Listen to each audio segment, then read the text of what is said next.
Where'd he go? Exciting.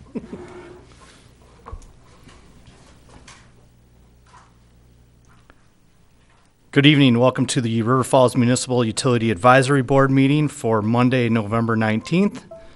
Lene, can we have a roll call? Sure. Mashevsky. Here. Odie. Here. Swanson. Here. Richter. Here. Toom. Here. Spafford. Here. Wells Mangold. Here. And looking for a approval of the minutes from October 15th. Motion to approve. Second. All those in favor say aye. Aye. All those opposed, same. Minutes are approved. Now is the time of our meeting for any public comments. If anybody has any, they can come forward. Anybody at all? We will move on to the consent agenda, which is the minutes from the West Central Wisconsin Biosolids Facility Commission and the Powerful Choices Committee meeting. Move to approve the consent agenda. Second. All those in favor of approval, say aye. Aye. All those opposed, same. The consent agenda is approved. And moving on to new business, we have a resolution approving the water business plan. We have Mr. Brent Johnson and Jason Roloff here tonight. They did our electric business plan, and they rallied the troops and got the band back together. And we have now a business plan for our water utility, and we'll also have one for the sewer eventually. But tonight they're going to go over the water one. Yep, thanks for the introduction, Kevin. As he said, my name is Jason Roloff, and this is Brant Johnson. Thank you for letting us speak tonight. We're going to be giving you an overview of the 2019 to 2023 water business plan for you to consider tonight.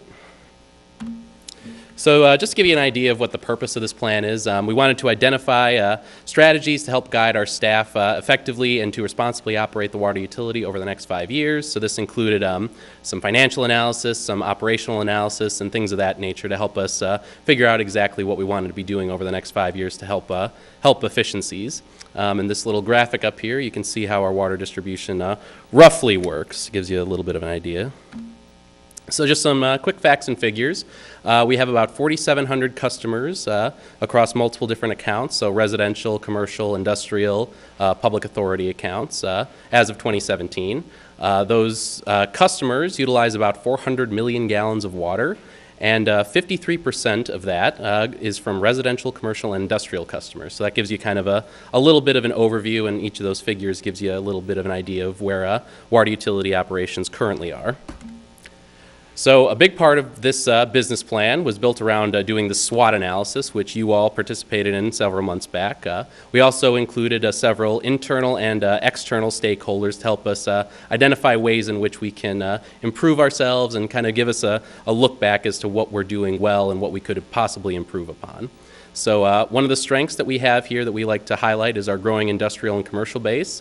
Obviously Aldi just opened today, so we're seeing a lot of growth in that area. One of the weaknesses that we've identified, we currently don't have an asset management plan. We're working on that. Ron and a couple other people have been doing good work with that, roll that out. One of the opportunities we're seeing is investing in some leak locating technology, improving some efficiencies with our system in that regard. Some threats, we're seeing unregulated high-capacity wells becoming, just popping up a little more along our system. And one of the trends that we really wanted to help or identify in this plan was real-time service ratings, so getting customer feedback and getting them more connected with our water utility and our water utility staff. So building off of what we learned from the SWOT analysis, we created this operational resiliency page. So we were able to identify 5 different services and outcomes. We broke that down into how those services and outcomes benefit the customers, and then identifying ways in which we can measure those services and outcomes. So giving us metrics to work on and look at over the next 5 years to help us build upon what we want to do in this business plan. So kind of giving you a little bit of a breakdown. This is our busting open the book section, as we like to call it. This section shows some current and future capital improvement investments that we're going to be making over the course of the next 10 years roughly. Keep in mind that this business plan is just covering 2019 to 2023. So Relatively speaking, during that time frame, we're not looking at a lot of investment. We have the North Zone Water Tower being built in 2022. That's going to be the big one. But the thing we're really going to be looking at is the future investment after the life of this business plan. So that $6 million figure you see in 2026 is going to be a big thing that we're going to be needing to look at as we go forward after this business plan. Just to give kind of a financial overview, some of the things that we found and want to highlight that we found over the course of doing this business plan. The utility's yearly change in net position is projected to remain stable and positive up to 2022, at which point we're projecting the change in net position to go negative based on the cost of operations and some of those capital investments that we identified. So as a result of that, we're recommending that the water utility apply to adjust its rates, either through a simplified rate case or a conventional rate case through the Public Service Commission before 2022. So before that change in net position is going to project to run negative. So a simplified rate case would need to occur on or before 2021. A simplified rate case is it's a simplified way of going about changing our rates, so adjusting our rates just by a percentage point to get to where the PSC's recommended rate of return would be. And we only have until 2021 to do that because the PSC has a 5-year grace period where we can apply for that simplified rate case, after which we would need to then do a conventional rate case. So a conventional rate case would include doing a full cost of service study. So that's what we did last time when we adjusted our rates back in 2015-16. So if we weren't able to qualify for a simplified rate case, we would need to then do a conventional rate case through those means. Just kind of tying it all back together, what we want to get out of this business plan. We want to review our rates yearly, ensuring that we're doing fiscally responsible practices in order to maintain and expand our water system and keep our operations running smoothly. We want to construct a water asset management plan that tracks and identifies improvements for the utility to keep everything running the way it should be externally. And then connecting more with customers. We want to be able to give them opportunities to interact and to see where their water consumption is going. So implementing things like the AMI meters, and for our water utility staff, we want to be able to implement SCADA effectively to give us an idea of where we can improve the system a little bit better. So those are the three main takeaways that we want you all to get out of this business plan. And with that, we are open to any questions you may have. So anybody? I do have a question or a couple directed to you guys. I read through this and I was very impressed. There's definitely been some work put into this. I enjoyed the transparency of the strengths and weaknesses that we have in the system. My question would be, the business that I'm in, we actually go out 60 years. And I'm wondering what your guys' thoughts, Kevin's thoughts were on, this is a 10-year analysis plan. What does it look like after that? Is there any major things that you guys can predict, or where would you be at with that?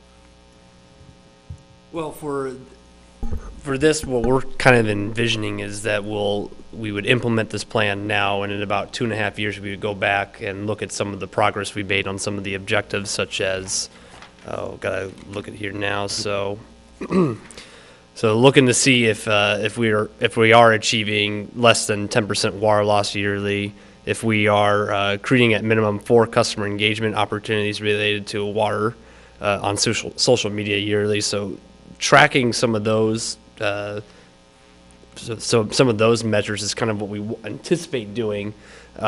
Just kind of like what we're doing with the electric business plan right now. We're tracking that. We're going to be doing that review of probably it's not next year, but Next year or the year after. Yeah. Yes. So we plan on looking at this yearly, really. So it's not just do a plan, have this plan be passed and then forget about it for 5 years. We're actively having a plan out there that holds us accountable to make sure that we're seeing that the utility improve and that the ratepayers' investment is being well used there then too. I was just going to build on that. Can I build on that? Or go ahead. I'm sorry. Oh, no, well, I was just going to, maybe you can build on this and ask kind of a follow-up question. You're going to be doing an asset management plan. It seems to me that would have implications more than 10 years down the road. Diane, you and I are on the exact same page. Yep. Because what we're really talking about when we're going 60 years down the road is infrastructure. Correct. And the asset management plan will, Right, yep. yeah. What I was going to say, I know Ron has begun to work on that, and Ron, some of that stuff is 50, 60, 70 years out, isn't it, in your asset management planning as we look at some pipes and things like that? Yeah, I mean, depreciation on water main depends what kind it is, but 75 years. So some of that stuff we put in 10 years ago, in 60 years, you could be looking. He's saying, get up to the mic. And, some of that stuff that was put in 10 years ago in 60 years, it could be coming close to replacement. So yeah, that's gonna have a huge impact on what we're looking at 60 years out, what our assets, when we finally get that plan done, so. So to Diane's point, to answer Mark's question, is asset management is really our long-range planning with the water utility, more so. So then sort of following up to that then, excuse me, is the percentage point increase going to cover, like if you find something in the asset management plan that maybe wasn't foreseen or something, like you uncover something, is it going to be possible to go up more than the percent or whatever it might be, or does that make sense? Yes, and also the PSC's rate of return percent, usually it fluctuates from year to year, so it's not the same. So like they might allow like 5.9% one year, and then next year it's 6.5%. So we also kind of want to take into account that. But then also it's just unexpected expenses as well. So if there was a big water main break out there, for example, and that took a much more investment than we previously accounted for, that's something we would need to be prepared for potentially. And we're seeing we have a pretty stable rate of return right now. We're averaging we'll probably average about 2.5%, 3.5% in the next 5 years. But as we would discuss earlier, is there's going to be a point though where we're going to need to potentially look at adjusting those rates just because of especially for 2026. That's going to be the year that we would not be able to cover just daily operational expenses and doing capital improvement projects then as well with the current rates that we have right now.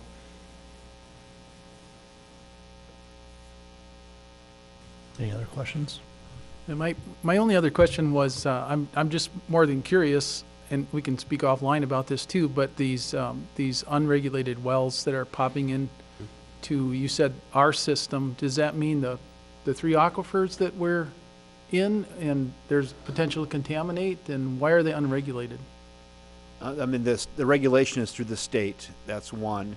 Whether or not some of these wells are drawing from one of our aquifers, they might know better. Ron, you might know better than I do on that, or these guys. There's that potential, I guess, if high production wells were closer to our aquifers, they could affect the aquifer levels.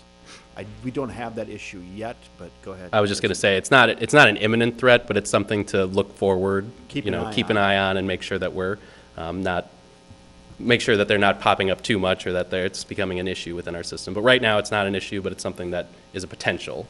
State regulated or unregulated, I guess in this case.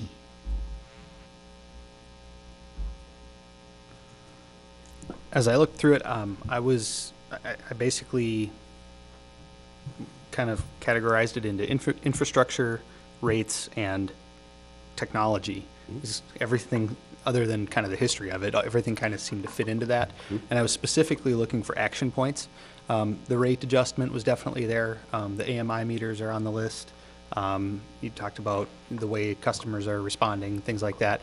Are there any, we were doing a lot of this with you. Is there anything not here that is on your minds, or new technology coming down the pipe? I could ask this tomorrow and the answer could be different, I know, but is this still up to date? This took a year or two, didn't it? To gather all this? Yeah, we would say this is pretty up to date. I'm not looking to nail you on it. I'm just Oh, no, yeah. So we just wanted to include things that were realistic within this 5-year business plan. So there might be things out there like transporting water to Arizona or Colorado in like 10 years or something, like hypothetically, or something like that. But that's not feasible within this 5-year business plan. So we wanted to kind of restrict it to things that we could potentially plan for in this 5 years.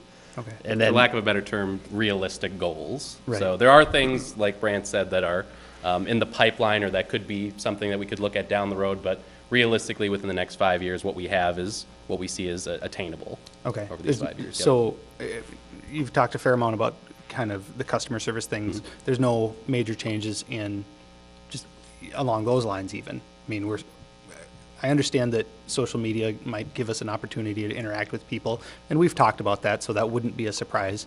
But even along those lines, there's really nothing new that's got your attention or anything, like no software changes.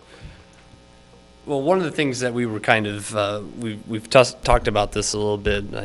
We just had a meeting before this actually too, is just kind of having that real time. Mm-hmm. So think of it like you're getting in an Uber, and then right after you get out of it, then you can rate that driver right down in there. We want to have that real-time rating service eventually one day. I mean, I think that's an idea that we want to really pursue, because then by that, it's kind of hard to, for my generation especially, is like we don't really send stuff much in the mail, like letters or that stuff. I mean, we use our apps to rate objects or order things or send in questions. So I think it's a way to kind of look into the future. Yeah, and just utilizing our billing system in a more sophisticated way, so potentially using app integration to pay your utility bills. So instead of having to go on your laptop and, have to do the online billing that way, you do it like you would, your bank, or, some app integration like that, I think is where that technology is headed, and something that I think can be attainable in the next 5 years and absolutely within the next 10 years. Yeah, it's water commodity delivery. It's not quite as crazy as Uber, but we might be able to get more instantaneous feedback on how we're delivering that water or issues people have, or our service that we're providing. Yep. I think that's the ultimate goal with all of our utilities eventually. Yep.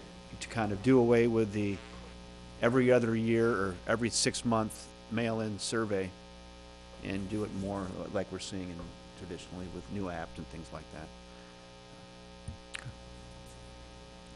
Anybody else have any questions for him? Great. Thanks a lot, gentlemen. Thank you. Appreciate it. We have a resolution in front of us recommending the adoption of the 2019 to 2023 Water Business Plan. Move approval of the resolution. Any more discussion at all? All those in favor of approval, say aye. Aye. All those opposed, same. Resolution passes. The next item would be the TRC Solutions relicensing work. Yeah, I have a memo and resolution in front of you that upon your approval, you'll recommend it to City Council. Currently, we have TRC Solutions under contract for the 2018 year, and that contract is about expired now. But they helped us with preparing the pre-application document to FERC for our 2 hydroelectric facilities. That was completed at the end of August. And we just had 2 meetings with FERC. They were in town late last week. And we have a lot of work to do in year 2 with studies, study requests, recommending studies to FERC, a lot of paperwork and meetings and facilitation. So we need TRC Consulting to help us out with year 2 of 5. And in front of you, I have a resolution asking for $64,950 to get TRC Solutions under contract again for the year 2019 to help us through that process. So they've done a great job. We've had them with us since 2014, I believe, when they helped us with our original license extension.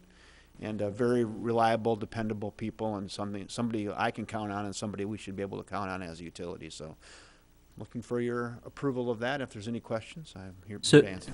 So Kevin, the report that was in the packet, which is, I don't know, how many hundreds of pages? 178 or something crazy like that. That's the pre-application document. So that's the pre-application that they've been working on. That's called the PAD, yeah. The final application will happen in about 3 years. So year 2 we'll call it the year of studies. Yeah. So I'm going to talk to you a little bit more about that, and in a little bit I'm going to give you There's timelines that FERC gave us last week. But yeah, by December 28th, every organization or individual has to have their study requests into FERC by December 28th. And then our utility goes through those requests and then recommends to FERC which ones we think they should be done. And then FERC will tell us which ones we're going to do. So that's like up until March, and then it goes on after that. But So the irony of this is 2-year study is it's about our revenue, what we are producing out of the hydros. produce for the 2 years. So yeah, seems excessive, but I guess that's the way. Maybe if our dams were much bigger, then that would be right. So, to your point, Tim, the 178-page pad or whatever it is very similar to the Hoover Dam application. So they get a lot more out of it, though. To your point. One size fits all, right? But no, without a consultant, this would be very difficult to do with our current resources. That's the point. And it sounds more economical than actually hiring someone with this expertise. Yes. And these people are experts with good relationships with FERC and able to get this done. So excellent. With that, I will move approval of the resolution recommending the agreement with TRC Solutions for year 2 of the hydroelectric relicensing work with FERC. Second. Any discussion? All those in favor say aye. Aye. All those opposed, same. Resolution passes. And now we are on item number 4, which would be the finance report. Well, I'm here to give the finance report tonight. Sue, well, as we said last month, would be your last meeting, so I have a very brief finance report to get you up to date on our electric, water, sewer, and stormwater funds. For the electric fund, year-to-date revenues are $11.9 million. Expenses are $11.7 million. Cash and investments for the utility total $5.4 million, with outstanding payables of $972,000. Over year-to-year, kilowatt-hour sales increased by 7.8 million kilowatt-hours, resulting in electric charges for service increase of $379,000. So in our community, we used 7.8 million more kilowatt-hours this year than the previous years. A lot of that's due to business expansion, I believe. So sitting good in the electric fund, more revenues than expenses with almost $1 million outstanding payables to come in. So we're good there.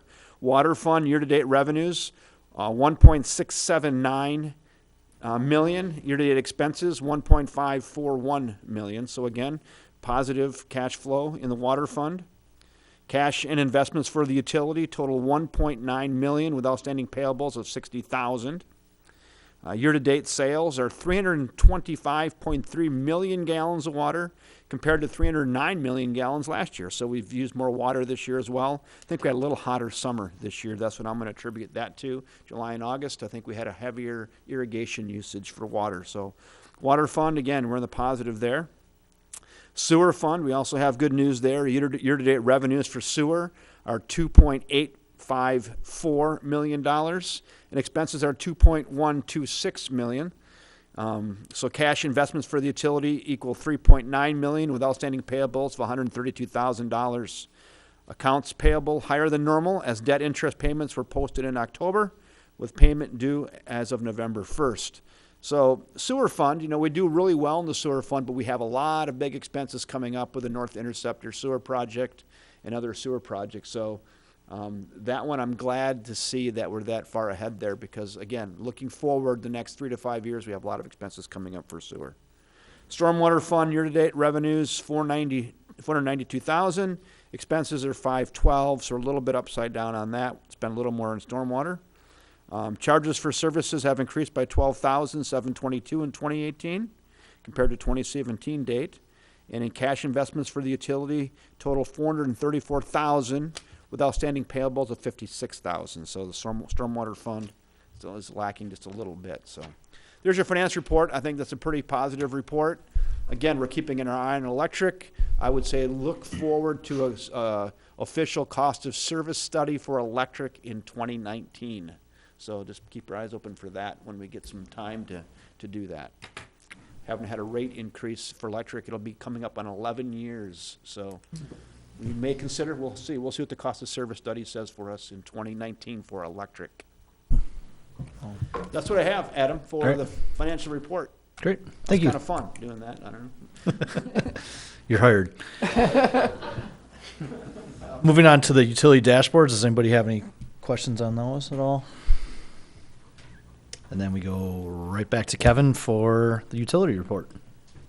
Yeah, there's a couple things on the utility report. I'm going to pass this out here, Kevin, to take one. Those are if you turn that over, Kevin, the dates are on the other side, really. So there's FERC handed that out to us last week, and there are 2 days of meetings, which they came on Thursday, and FERC toured both of our hydro facilities. Thursday night, we had about roughly 40 people attend on a public hearing. We had about 20 people on Friday for the public hearing. And they handed out that sheet there, and that is kind of your look ahead to 2019 of all the dates and when things are due. But especially in the first quarter of 2019, it's going to be study requests, and then our study recommendations, and then FERC's final commitment to what studies they're going to have our utility do for the hydro projects. So look ahead to that, and that's why I just want to get that in your hands. You don't have to memorize it or anything. There won't be a quiz, but it's just kind of good to see what we're going to be working on with the FERC for relicensing in 2019. Two other little things. Some of you may have heard we had a water meter break due to freezing in the basement of Brick House Music. Was it last week, I believe?